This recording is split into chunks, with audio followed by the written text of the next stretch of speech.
Ôtez la Réunion. Ôtez Marion la Réunion. Ôtez la Réunion. Marbo Teva. J'ai fait donc un DUT à Aix-en-Provence qui a fait suite à ma terminale SI à l'île de la Réunion sur Saint-Denis. Je suis né à Avignon et vers l'âge de 5-6 ans, je suis donc parti sur l'île de la Réunion grâce à la mutation de mon père qui a pu travailler là-bas. Et je donc viens de terminer mon DUT en génie mécanique et productique. Ça a été très difficile puisque j'ai donc dû faire face à de nombreux problèmes d'adultes au final, puisqu'il y a aussi cette transition entre le lycée général vers un appartement tout seul à 10 000 km de ses parents. Je me suis fait cambrioler, des choses là, les papiers d'assurance, des trucs comme ça.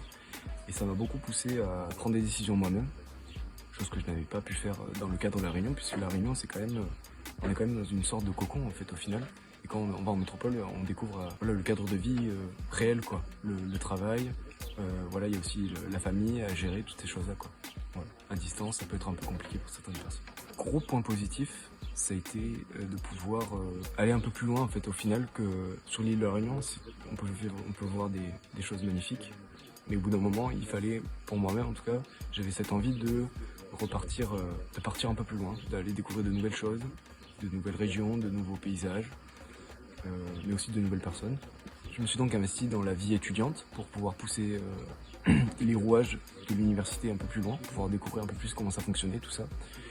J'ai donc rejoint un syndicat étudiant pour pouvoir mieux représenter les étudiants. Les étudiants doivent vraiment, surtout par les temps post-Covid, post-crise sanitaire, de vraiment s'investir dans cette vie étudiante qui, pour certains, les dépasse, mais qu'au final, c'est très lié aux choses du quotidien et on n'y fait vraiment pas assez attention, quoi. Créer des nouvelles connaissances, des gens qui n'étaient pas forcément jetés en mécanique particulièrement, et plus des gens voilà, qui étaient en droit, qui étaient en psychologie.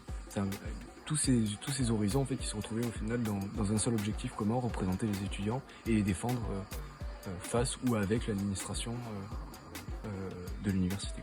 Et ça peut vraiment être un plus pour ces gens-là, qui peuvent être un peu perdus finalement en arrivant sur le continent, quoi. J'avais quand même réussi à m'attacher un peu à la métropole et je voulais pouvoir retrouver ma famille qui était aussi en métropole, une partie de ma famille.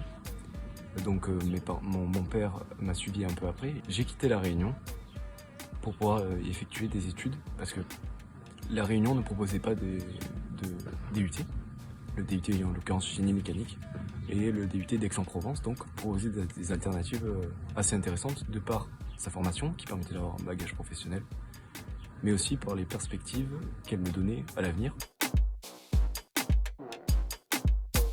Entrer dans une école d'ingénieur ou poursuivre plus tard dans des formations telles que le master en mécanique. J'ai découvert donc ma passion pour la mécanique, particulièrement la micromécanique, les microtechnologies, donc travailler dans ce qui était plutôt l'horlogerie, puisque je trouve que c'est un métier qui demande beaucoup de minution, beaucoup de travail sur soi-même finalement. Puis cette formation m'a permis de trouver de l'autonomie, de par le fait que j'étais loin de ma famille, puisque mon père et ma mère sont restés à l'île de la Réunion.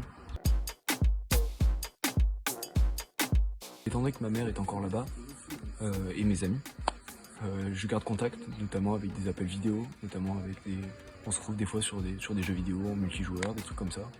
Je garde aussi la nostalgie aussi, c'est quand même un lien assez important, je pense, vis-à-vis de la Réunion. C'était un passage dans ma vie que je ne regrette absolument pas, mais pourquoi pas y retourner en fait plus tard, quoi. Voilà. J'étais un grand fan du gâteau patate. J'ai demandé donc au restaurant et au lieu de me servir le traditionnel dessert réunionnais, j'ai eu droit à une flamencuche.